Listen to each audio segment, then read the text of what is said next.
today how to build a whiteboard for your classroom. We got all of our fancy equipment out. I know that our video is not going to be fancy, but we hope that it helps. At the Number Lab, we strive to make thinking central to all that we do.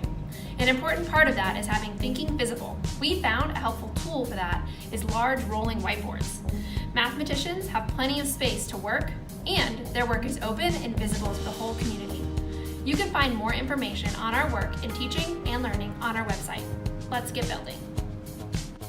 The reason why we like to build our own whiteboards is because they're much more durable than the ones you can find online, and to us they're just much more creative, and it helps us foster that environment as well.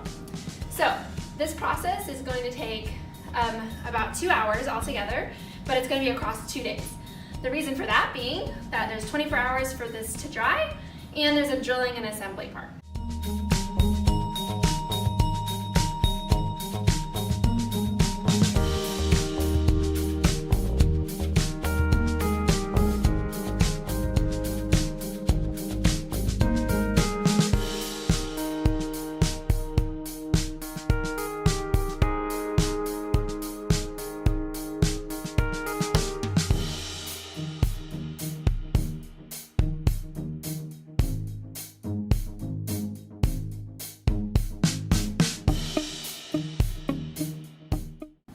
So the first thing you're going to need is a Z-Rack. You can get these online for about $79, and they come with assembly instructions. So they're pretty easy to put together once you have that. Once that part is done, you're going to need whiteboards. We get these at Home Depot, cut by Home Depot at 55 3/4 inch by 47 inches. The next thing you're going to need is some insulation foam. This material also comes from Home Depot. We get the 1/2 inch thickness, and this is about $10. And you can get it, it's a pretty large piece, and you're gonna cut it down with an X-Acto knife.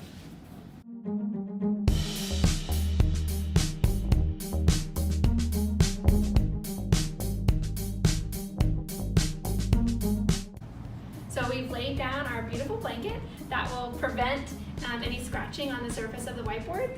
So what I'm going to do is I'm going to take one of the 2 whiteboards and just lay it face down onto the blanket.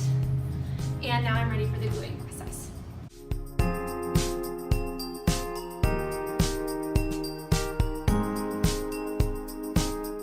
So now that I have my glue, I'm going to get the foam board and put it down, face down on the glue, line up my edges so that they're nice and clean, and then do the same thing with the glue on top of the insulation and sandwich the second whiteboard on top.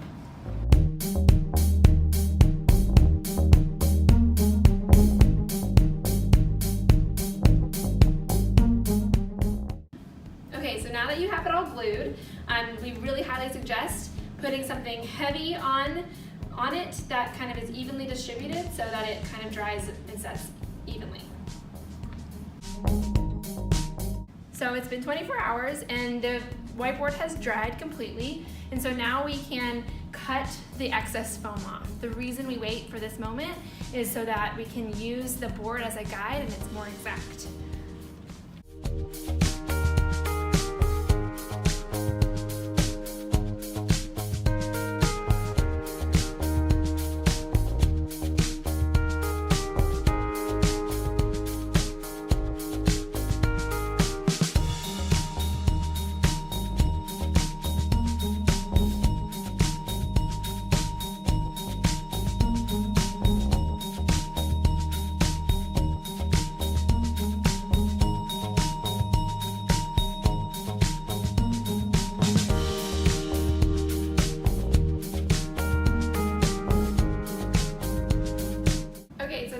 To drill our holes.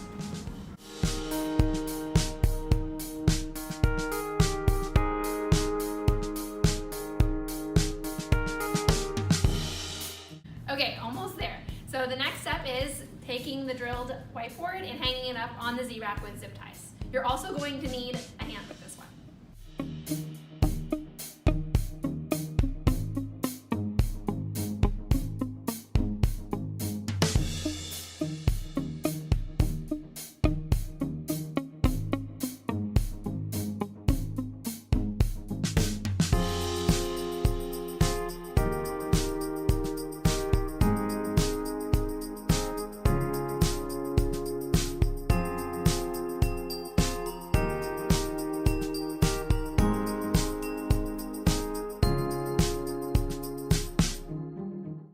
Okay, so now that you've cut off all the zip ties, you have a great new tool to help transform teaching and learning in your classroom.